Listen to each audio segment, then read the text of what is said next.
അറിയാവുന്നതുപോലെ ഈ സ്ഥാപനം അള്ളാഹുവിന്റെ അനുഗ്രഹം കൊണ്ട് വളരെ വലിയ ഒരു സ്ഥിതിയിലേക്ക് നീങ്ങിക്കഴിഞ്ഞു. ഇനിയിപ്പോൾ നോളജ് സിറ്റി പോലുള്ള സംഗതികൾ വരികയാണ്. ഞാൻ ആലോചിക്കുകയാണ്, ലോകത്തിൽ തന്നെ സൗദി അറേബ്യ, ഖത്തർ, ദുബായ് തുടങ്ങിയ രാജ്യങ്ങളിൽ മാത്രമാണ് ഇപ്പോൾ നോളജ് സിറ്റി. ഇതിനേക്കാൾ ഇപ്പോൾ നമ്മളിതിൻ്റെ രംഗത്തേക്ക് വരികയാണ്.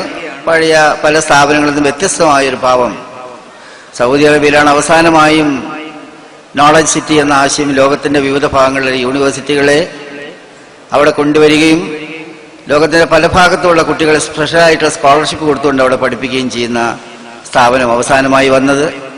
അതിനുശേഷം ഇപ്പോൾ നമ്മളിവിടെ ആരംഭിക്കാൻ വേണ്ടി പോകുന്ന ആ സ്ഥാപനം ലോകത്തൊരു പുതിയ നാഴികക്കല്ലായി തീരുമെന്ന് എല്ലാവരും പ്രതീക്ഷിക്കുന്നുണ്ട്. കാരണം നമുക്കെല്ലാം അറിയാം, വിജ്ഞാനം ഒരു കാലത്ത് നമ്മുടെ കയ്യിലായിരുന്നു. ശാസ്ത്രമാകട്ടെ, സാങ്കേതിക വിദ്യയാകട്ടെ, മറ്റേതെല്ലാം വിധ വിജ്ഞാന ശാഖകളാകട്ടെ, അതെല്ലാം തന്നെ മുസ്ലിങ്ങളുടെ കയ്യിലായിരുന്നു. കാലത്തിന്റെ കുത്തിയൊഴുക്കിൽ നമ്മുടെ ആ പ്രതാപം നഷ്ടപ്പെട്ടു പോയി. ആ നഷ്ടപ്പെട്ട പ്രതാപത്തെ തിരിച്ചു പിടിക്കുന്ന കാര്യത്തിൽ ഒരു നാഴികക്കല്ലായി മാറാൻ പോകുന്ന ആ സ്ഥാപനം കൂടി ആരംഭിക്കാൻ പോകുന്ന ചരിത്രത്തിലെ ഏറ്റവും പ്രധാനമായ ഒരു കാലഘട്ടത്തിലൂടെയാണ് മർക്കസ് സ്ഥാപനങ്ങൾ കടന്നു പോകുന്നത്. ഈ വഴിത്തിരിവിൽ ഈ സ്ഥാപനത്തിന്റെ പുരോഗതി കാണുവാനും സന്തോഷിക്കുവാനും അള്ളാഹു തആല അവസരമുണ്ടാക്കി തന്നു. ഞാൻ അള്ളാഹുവിന് ശുക്ർ ചെയ്യുകയാണ്.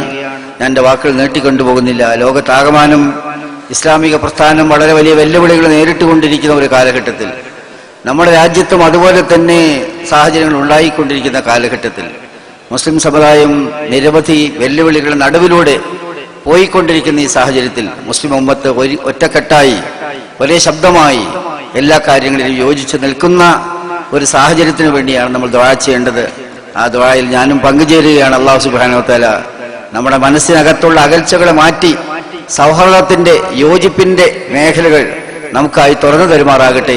അതിന് അള്ളാഹുവിന്റെ അനുഗ്രഹം ഉണ്ടാകട്ടെ എന്ന് ദുആ ചെയ്തുകൊണ്ട് ഈ നല്ല സദസ്സിൽ വരുവാനും രണ്ട് വാക്ക് സംസാരിക്കുവാനും എനിക്ക് അവസരമുണ്ടാക്കി തന്ന ഇതിന്റെ സംഘാടകരുള്ള നന്ദിയും കടപ്പാടും ഇവിടെ രേഖപ്പെടുത്തിക്കൊണ്ട് ഞാൻ ചെറിയ വാക്കുകൾ അവസാനിപ്പിക്കുന്നു.